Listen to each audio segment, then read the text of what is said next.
अस्सलाम वालेकुम दोस्तों, कैसे हैं? उम्मीद करता हूँ सब खैरियत से होंगे। आज आपको बताया जाएगा सिलाई मशीन अगर एक जगह पे स्टक हो जाए, जाम हो जाए, मशीन का पहिया एक जगह पर रुक जाए तो आपको क्या करना है, मशीन किस वजह से जाम होती है, इसको कैसे सेट करना है। इसको देखने के लिए वीडियो के एंड तक आपने मेरे साथ रहना।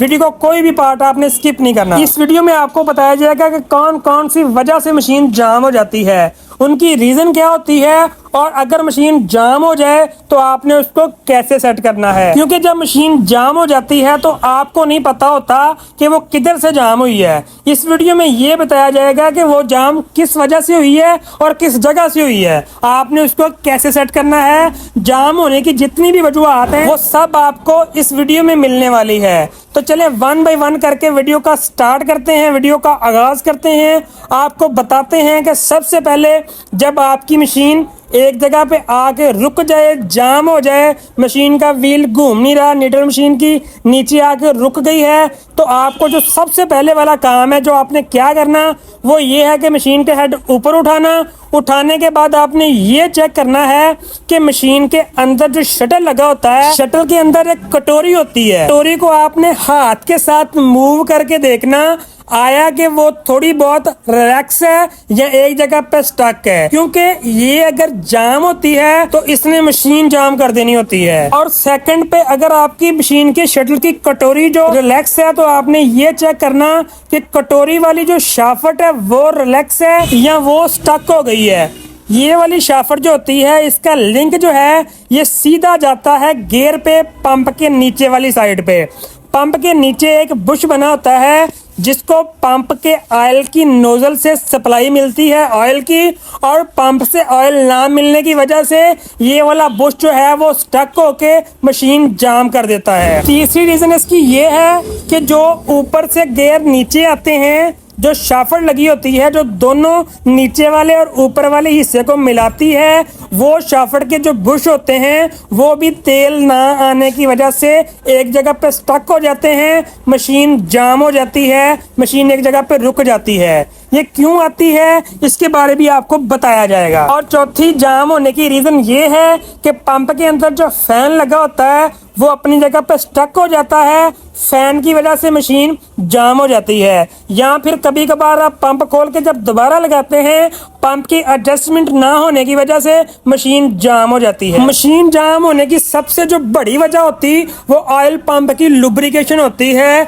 जब पंप ऑयल प्रॉपर वर्क नहीं करता, प्रॉपर लुब्रिकेट नहीं करता तो मशीन जो है वो जाम हो जाती है। आपने पंप को बिल्कुल फिट रखना है, पंप हर तरीके से साफ होना चाहिए, पंप की जाली साफ हो, टैंकी साफ हो, ताकि लुब्रिकेशन पूरी हो और मशीन फिट हो। ये हो गया नीचे वाला हिस्सा। अब आपको बताएंगे कि ऊपर मशीन जो है ऊपर वाले हिस्से से वो कैसे जाम होती है, किस वजह से मशीन एक जगह पे स्टक हो जाती है और उसको आपने कैसे सॉल्व करना है। मशीन की जाम होने की वजह मत्थे वाली साइड पे भी होती है। मत्थे से किन किन वजहों से मशीन जाम होती है वो आपको बताता हूँ। सबसे पहले तो आपने ये चेक करना है कि मशीन का जो गज है जिस पे निडल लगी होती है वो गज तो नहीं जाम, क्योंकि ये गज भी अक्सर जाम हो जाता है। इसके एक नीचे छोटा बुश, एक ऊपर बड़ा बुश लगा होता है, ऊपर वाला बुश अक्सर जाम हो जाता है और आपको पता भी नहीं चलता। जो थ्रेड टेकअप लीवर होता है, कंप्लीट असेंबली है, वो भी जाम हो जाती है, वो भी स्टक हो जाती है। उसके बाद ऊपर वाली साइड पे 3 मेन बुश होते हैं, एक काउंटरवेट की बैक साइड पे, एक सेंटर पे, एक व्हील के साथ। ये 3 बुश जो हैं ये भी जाम हो जाते हैं। इस वीडियो में आपको बताया जाएगा कि आपको कैसे पता चलेगा कि किस जगह से मशीन जाम हुई है। आपने वीडियो का कोई पार्ट स्किप नहीं करना, वन बाय वन आपको बताता जाऊंगा कि ये वाला मसला है और इसको आपने ऐसे हल करना है। क्योंकि जब तक मर्ज ना पकड़ा जाए तब तक शफा नहीं होती, शफा नहीं मिलती। पहले मर्ज फिर उसका इलाज। आपको जितने भी इसके मराज हैं वो बताए जाएंगे और उसके बाद आपको वन बाय वन करके इसका इलाज करना भी बताया जाएगा। इस वीडियो का मकसद भी ये है कि आपको पता चल जाए कि इतने सारे पुर्जे हैं मशीन के अंदर, किस पुर्जे की वजह से मशीन जाम हुई है और आपने इसको कैसे सेट करना है। सबसे बड़ा फॉल्ट मशीन जाम होना ही होता है। अगर आपको ये वाला मसला हल करना आ गया तो मशीन आप प्रॉपर ठीक करना सीख जाएंगे।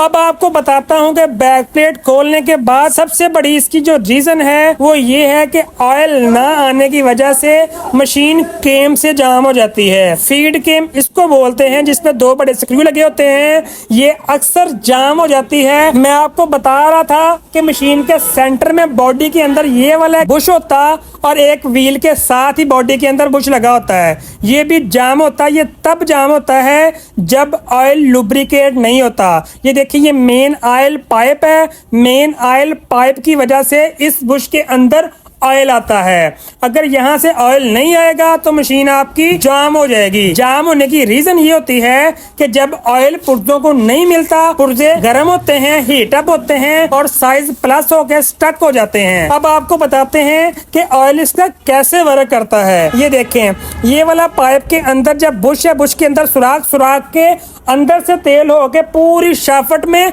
लुब्रिकेशन करता है और इन सुराख की वजह से हर मशीन के पुर्जे को ऑयल मिलता है और मशीन जो है वो प्रॉपर चलती है। अच्छा, यहाँ पे आपको एक इंटरेस्टिंग बात बताता हूँ कि जब मशीन जाम होती है तो 2 तरीकों से जाम हो जाती है। एक जाम ये होती है कि व्हील जो है वो एक जगह पे स्टक हो जाता है, जरा भी हिलता नहीं है, एक सूत्र भी आगे पीछे को या लेफ्ट राइट नहीं होता। और दूसरा टाइप ये है कि व्हील जो है वो हल्का हल्का लेफ्ट राइट होता है, माइनर सा। 2 तरीके हैं जाम के और इससे अंदाजा होता है कि मशीन किस वजह से जाम है। आपको इससे फॉल्ट जो है वो मिल जाता है। आपको अब मैं बताऊंगा 1 बाय 1 करके व्हील से आपको अंदाजा लगा के व्हील की वजह से कैसे पता चलता है कि मशीन किस पुर्जे से जाम हो गई है। अगर तो मशीन एक जगह पे रुकी हुई है, स्टक है, तो समझ लें ये वाला जो बुश है इसमें मसला आ गया है। ये व्हील वाले बुश में भी हो सकता है, सेंटर वाला और फ्रंट वाला भी। इसमें मसला तब आता है जबकि मशीन का ऑयल प्रॉपर ना आए। जब ऑयल लुब्रिकेट नहीं करेगा तो ये 3 जो मेन बुश हैं ये मुतासर हो सकते हैं। ये वाला जो पाइप है जिसे मेन ऑयल पाइप बोलते हैं, इससे मेन बुश के अंदर ऑयल जाता है और ऊपर तीनों बुश के अंदर लुब्रिकेट करता है। इसीलिए आपको बार बार बताता हूँ कि पंप वाली जो जाली होती है वो साफ होनी चाहिए ताकि ऑयल पूरा आए, और टैंकी में जो ऑयल है उसे प्रॉपर तब्दील करें, साफ रखें, ऑयल में कॉम्प्रोमाइज नहीं किया करें। क्योंकि ज्यादा मसला जाम का नहीं है। जाम के बाद जब आप मशीन को सेट करते हैं तो उसकी जेन्युइन सेटिंग आउट हो जाती है, फिर मशीन की ना तो वो आवाज रहती है और ना ही वो मजे। उसके बाद व्हील के अंदर जब लेफ्ट राइट थोड़ी बहुत प्ले हो तब आपको कैसे पता चलेगा कि मशीन किस जगह से जाम है। क्योंकि जब थोड़ी बहुत प्ले होती है तो ये चीज आप समझ लें कि ऊपर वाले जो बुश हैं वो बिल्कुल ओके हैं, ऊपर वाले जो शाफ्ट है वो बिल्कुल फिट है, उसमें मसला नहीं है। आपने ये चेक करना कि शाफ्ट के अंदर जो गेयर लगे होते हैं वो गेयर से एक कनेक्शन नीचे को जाता है जिसका शजरा नसब डायरेक्ट जाकर शटल से मिलता है और इधर से भी मशीन जाम हो जाती है। अच्छा, आपको यहाँ पे एक बात बता दूं कि जब भी मशीन आपकी जाम हो जाए तो आपने मशीन को 2 हिस्सों में तकसीम कर लेना। यानी कि ऊपर वाला हिस्सा जो है वो आपने अलग कर लेना और नीचे वाला आपने अलग कर लेना। 1 बाय 1 आपने इसको चेक करना। तरीकाकार मैं आपको बताता रहूंगा और तरीकेकार से ही आपने इसको सेट कर लेना है। ये देखें, व्हील के अंदर थोड़ी थोड़ी प्ले है। आप समझ लें कि ऊपर वाली शाफ्ट जो है वो बिल्कुल रिलैक्स है, ऊपर वाली शाफ्ट में मसला नहीं है। नीचे वाली शाफ्ट जो है वो कैसे जाम है, नीचे क्या मसला है, आपने इसकी तह तक पहुंचना है। देखें, गियर का कनेक्शन जाता है नीचे की तरफ, आपने गियर को हल्का सा हिला के देखना। अगर तो गियर जाम हुआ तो समझ लें ऊपर वाली शाफ्ट जो है वो ओके है और मसला जो है वो नीचे की तरफ है। अब आपको गियर चेक करने का तरीका बताता हूँ। ऊपर वाला जो गियर है वो लगा होता है मेन शाफ्ट पे और उसके बिल्कुल साथ ही नीचे को शाफ्ट जाती है। और अगर ऊपर वाली शाफ्ट रिलैक्स हुई तो ऊपर वाला गियर जो है वो रिलैक्स होगा। आप फिंगर के साथ चेक करें, अगर नीचे मसला हुआ तो नीचे वाला गियर जो है वो स्टक होगा। ये 2 हिस्सों में तकसीम हो जाएगा, आपको अंदाजा हो जाएगा। अब आपने नीचे की तरफ जाके देखना कि नीचे कहाँ से मसला आ रहा है। अब नीचे आपने ये देखना कि शटल वाली जो शाफ्ट है वो हिल रही है कि नहीं। अगर तो शटल वाली शाफ्ट ना हिल रही हो तो समझ लें कि शटल में मसला हो सकता है। आपने तसल्ली के लिए, मशीन चेक करने के लिए शटल लॉक जो है वो खोल देना है। और यहाँ पे एक बात बता दूं कि मोस्टली जो मशीन जाम होती है वो शटल की वजह से होती है।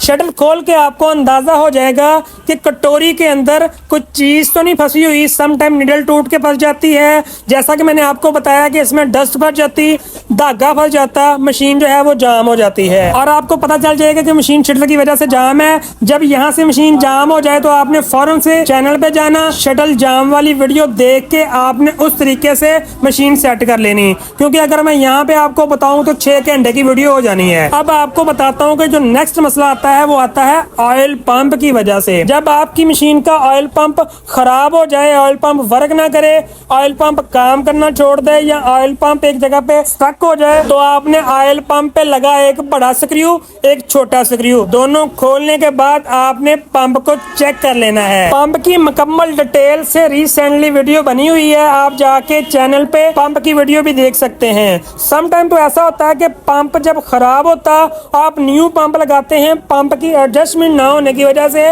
मशीन जाम हो जाती है। उसके बाद आपने ये चीज देखनी है कि पंप की जो वर्किंग है वो पूरी है कि नहीं। उसके बाद आपने देखना है जो ऊपर से नीचे की तरफ को शाफ्ट आ रही है, उसका गेयर एक ऊपर लगा होता है, एक नीचे की तरफ आता है, और ये गेयर सीधा जाके मिलाता है शटर को शटल शाफ्ट के साथ। ये आप चेक करें कि ऊपर वाला हिस्सा अलग है और नीचे वाला हिस्सा अलग है। ये दोनों गेयर जो हैं वो ऊपर और नीचे को आपस में मिलाते हैं और इनके साथ शटल और गज जो है वो वर्क करके स्टिच बनाते हैं। अब आपको कैसे पता चलेगा कि नीचे से मशीन जाम है? नीचे से जाम होने की 2 रीजन है। एक रीजन तो ये है कि शटल वाली जो शाफ्ट है वो एक जगह पे स्टक है। आपको कैसे पता चलेगा? आपने ऊपर वाली जो ऊपर से नीचे की तरफ शाफ्ट आती है वो हिला के देख लेनी। अगर तो वो हिल रही है तो समझ ले कि शटल वाली शाफ्ट जाम है। अगर वो नहीं हिल रही तो फिर समझ लें कि ऊपर वाली शाफ्ट जाम है। अब आपने इन दोनों को थोड़ा थोड़ा मूव करके चेक कर लेना कि इसमें अगर मसला आ जाए तो आपने इसको कैसे सेट करना, कैसे इसका हल करना। इसकी वीडियो भी चैनल पे अपलोडेड है, वहां पे जाके आप शटल वाली जो शाफ्ट है उसको कैसे जाम से रिमूव करना है वो उसका हल आपको मिल जाएगा। और अगर शटल वाली शाफ्ट ओके है तो फिर मसला आ गया है उस शाफ्ट का जो ऊपर से नीचे को आती है, नीचे आके शटल वाली शाफ्ट के साथ लगती और ऊपर से मेन शाफ्ट के साथ नीचे को आती है। और चले अब ऊपर की तरफ चलते हैं। आपको अब मैं बताता हूं कि जब ऊपर की तरफ से मशीन जाम होती मत्थे की तरफ से, तो वो कैसे पता चलता कि मशीन मत्थे की तरफ से जाम हो गई है। ऑयल प्रॉपर ना आने की वजह से जो मशीन का निडल वाला गज होता है वो भी अपनी जगह पे स्टक हो जाता है, क्योंकि मशीन के अंदर गज में नीचे एक बुश लगा होता है, एक ऊपर होता है। जब यहाँ से मशीन जाम हो जाए तो आपने गज वाला क्लम्प जो है उसको लूज करने के बाद मशीन को राउंड दे के देख लेना। अगर तो मशीन का राउंड आ गया तो समझ ले कि मशीन गज की वजह से जाम थी। जब यहाँ पे मसला आ जाए तो आपने इसको कैसे हल करना वो भी तरीका मैं आपको बताता हूँ। सबसे पहले तो जब मशीन एक जगह पे आके रुक जाए, जाम हो जाए, स्टक हो जाए, अगर यहाँ पे मसला आ जाए तो इसका तरीका भी मैं आपको बताता हूँ कि इसको आपने कैसे सेट करना है, इसका जाम आपने कैसे खत्म करना है। इसको चेक करने के लिए रेगुलेटर स्क्रू को खोल लेना है। रेगुलेटर स्क्रू खोल लेंगे तो साथ ही किली स्प्रिंग बाहर निकाल के आपको अंदाजा हो जाएगा कि जो थ्रेड टेकअप कंप्लीट असेंबली है उसमें कहाँ मसला आ रहा है। मेरे नाकस इल्म के मुताबिक मोस्टली ये देखने में आया है कि ये वाली जो एनक है इसकी पिन नथ के अंदर अक्सर स्टक हो जाती है। ये तब स्टक होती है जब मत्थे में ऑयल नहीं आता, और जब ये वाला मसला बन जाए तो ऊपर यहाँ पे मैंने रबड़ निकाली है, यहाँ से एक पेज लूज करेंगे। लूज करने के बाद पिन बाहर आ जाएगी और ये ऐनक खोल के आपको अंदाजा हो जाएगा कि मशीन अगर इधर से जाम है तो आपने इसको साफ करके रेग मार के साथ अच्छे तरीके से फिट कर देना है। इसको निकालते हुए आपने जबरदस्ती नहीं करनी, प्यार के साथ इसको निकालना है। मूव करके नीचे ऊपर को ये निकल आएगी। ये जाम तब होती है जब मत्थे के जरिए मशीन को इधर ऑयल नहीं सप्लाई होता तो मशीन जो है यहाँ से स्टक हो जाती है और सम टाइम नथ जो है वो मुकम्मल ही जाम हो जाती है, कभी इसकी लिंक और कभी ये नीचे से, और आपको पता नहीं चल रहा कि जाम कहाँ से है, इसको कैसे खोलना है। देखिए जब मशीन चलती है तो मशीन का राउंड जो होता है वो एंटी क्लॉकवाइज होता है। ये हर मशीन का नहीं बल्कि सिलाई मशीन का होता है। मशीन का राउंड चेक करने के लिए, डायरेक्शन चेक करने के लिए व्हील पे एरो बना होता है। जिस तरह को मशीन घूमती उस साइड का मशीन पे एरो होता है व्हील पे, और मशीन जब जिस तरफ को चलती है उस तरफ को ही मशीन ने जाम होना होता है, उस तरफ को मशीन ने स्टक होना होता है। और जब मशीन जाम हो जाए, आपने क्या करना, आपको समझ नहीं आ रही कि मशीन किस हिस्से से जाम है, तो आपने इसका जब भी जाम खोलना, आपने कभी भी ऐसी गलती नहीं करनी कि मशीन को जो है वो उसी तरफ एंटी क्लॉकवाइज जिस तरफ को मशीन घूमती है उसी तरफ को आप राउंड देंगे। जब आप इस तरफ को मशीन को राउंड देंगे तो समझ लें कि मशीन जो है वो आपकी मजीद स्टक हो जाएगी। आपने क्या करना, आपने कोई भी कपड़े का पीस लेना जिससे व्हील खराब ना हो, उसके साथ आपने प्लास को पकड़ के व्हील पकड़ना और व्हील को आपने उसके ऑपोजिट राउंड देना है। जैसा कि मशीन का राउंड एंटी क्लॉकवाइज है, आपने इसको क्लॉकवाइज घुमाना। जब आप मशीन को क्लॉकवाइज राउंड देंगे तो मशीन का जाम जो है वो खुल जाएगा। ये जाम इसलिए खुला है कि एंटी क्लॉकवाइज मशीन घूमती है, इस तरफ को मशीन जाम हुई है, मैंने राइट साइड यानी कि क्लॉकवाइज इसको घुमाया है, इसलिए ये जाम इसका खुल गया है। और याद रहे कि ये वाला काम जो है आपने जस्ट मैनुअल मशीन पे करना है, बेल्ट ड्राइव मशीन पे। कभी भी आपने ऐसा काम, ऐसी हरकत ऑटो मशीन पे नहीं करना। अगर ऑटो मशीन आपकी जाम होती है तो आपने हल्का सा जोर दे के देखना है, अगर तो जाम खुल जाए तो ठीक है, अगर आप इसको ज्यादा जोर लगाएंगे तो इसका प्लास्टिक का व्हील होता है ये टूट जाता है। इसके अंदर मोटर कपलर होती है, ये टूट भी सकती है, और इसका व्हील जो होता है वो भी बहुत नाजुक होता है, टूट जाता है। इसको आप जितना मर्जी घुमा लें, जितना मर्जी जोर लगा लें, इसका व्हील जो है वो लूज हो जाता है, इसका जाम खुल जाता है। इसका व्हील भी मजबूत होता है और इसका डायरेक्ट कनेक्शन मेन शाफ्ट के साथ होने की वजह से इसका जाम जो है वो इजीली खुल जाता है। और जब प्लास के साथ राउंड देने से मशीन पूरा राउंड देने लग जाए, लेफ्ट को भी हो जाए, उसके बाद आपने इसको राइट करना, लेफ्ट करना, थोड़ा थोड़ा मूव करके हाथ के साथ घुमा के इसको गेड़ा देगा, राउंड दे के आपने पूरा गेड़ा दे लेना, पूरा मुकम्मल राउंड दे लेना। उसके बाद व्हील जो है वो थोड़ा रिलैक्स हो जाएगा। आपने क्या करना, आपने लेना है एक बेल्ट, क्योंकि इस बेल्ट के साथ मशीन को रूहानी और जिस्मानी सुकून मिलेगा। ये बेल्ट जो है ये व्हील को रिलीज करने में, मशीन का जाम खोलने में मदद करेगा। जैसे आप मदानी फेरते हैं, लस्सी बनाते हैं, सेम इसी तरीके के साथ बेल्ट के साथ आपने व्हील को लेफ्ट राइट राउंड देना है, स्लोली स्लोली। जब आपको पता चले कि व्हील अब थोड़ा रिलैक्स हो रहा है, ऑयल कैन लेनी, ऑयल कैन के साथ आपने पीछे केन की तरफ इसको ऑयल देना। जहां जहां आपका दिल करे, जहां जहां आपको लगे कि मैंने पूरी मशीन चेक कर ली है, यहाँ पे ऑयल की जरूरत है, आपने उस जगह पे ऑयल देना ऑयल कैन के साथ। जैसे जैसे आप ऑयल देते रहेंगे वैसे वैसे मशीन जो है वो रिलैक्स होती जाएगी, वैसे वैसे मशीन का जाम जो है वो खुलता जाएगा, मशीन का राउंड इजी होता जाएगा। आपने बिल्कुल ऑयलिंग ऐसे कर देनी मशीन के अंदर जैसे बालों में करते हैं।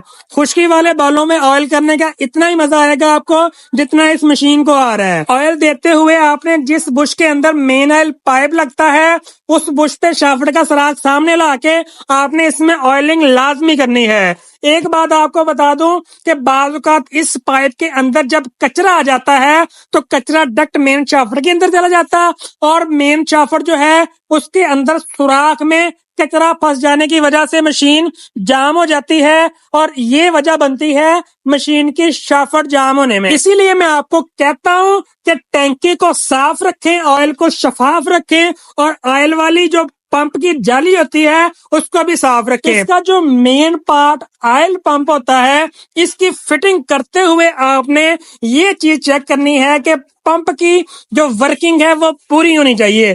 पंप के अंदर जो लगा फैन है वो फैन पूरा काम करना चाहिए। अगर फैन काम नहीं करेगा तो ये फौरी से जाम हो जाएगी। फिटिंग आपने प्रॉपर करनी है, पाइप को आपने अच्छे से एडजस्ट करना, शटल ऑयल वाला पाइप भी आपने लाजमी लगाना। उसके बाद नोजल के साथ पंप अटैच करने के बाद शटल वाली शाफ्ट के अंदर आपने फैन एडजस्ट करना होता है। पंप की फिटिंग करते हुए पंप की जो शाफ्ट होती है जो ऊपर को नीचे की तरफ आती वो फैन के अंदर पूरी फिक्स बैठानी है। अगर पंप की फिटिंग प्रॉपर हुई तो मशीन जो है वो प्रॉपर चलेगी, प्रॉपर ऑयल देगी और मशीन जाम नहीं होगी। और और जब आपने फैन को शाफ्ट के साथ टच करना, मशीन को राउंड दे के हल्की सी टक की आवाज आएगी और पंप मशीन के अंदर फिट बैठ जाएगा। सम टाइम तो ऐसा होता है कि अच्छी वाली मशीन होती है, आप क्या करते हैं, पंप खराब हो गया, पंप को आपने तब्दील की और मशीन जाम होगी। देखिए पंप जो लो क्वालिटी का लेंगे, पंप की जब फिटिंग प्रॉपर नहीं करेंगे तो पंप जो है वो मशीन को जाम कर देगा।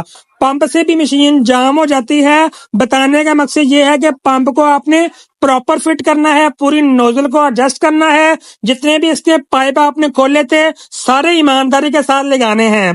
पंप को फिट करने के बाद शटल टेक को भी आपने लगा देना है। शटल टेक को आपने पूरा फिट बैठाना, कटोरी के अंदर इसका लॉक फंसना चाहिए। अब मशीन को राउंड दे के देखना है आया कि जो लगाने से पहले मशीन का राउंड था उतना ही है या टाइट हुआ है। देखिए मशीन का राउंड पहले से अगर टाइट हो गया तो फिर जाहिर बात है यह मसला शटल में या फिर पंप में। पाइप लगाते हुए अक्सर पाइप लूज रह जाता है। जब भी आपने पाइप लगाना, पाइप को आपने बुश के अंदर पूरा फिट बैठाना है।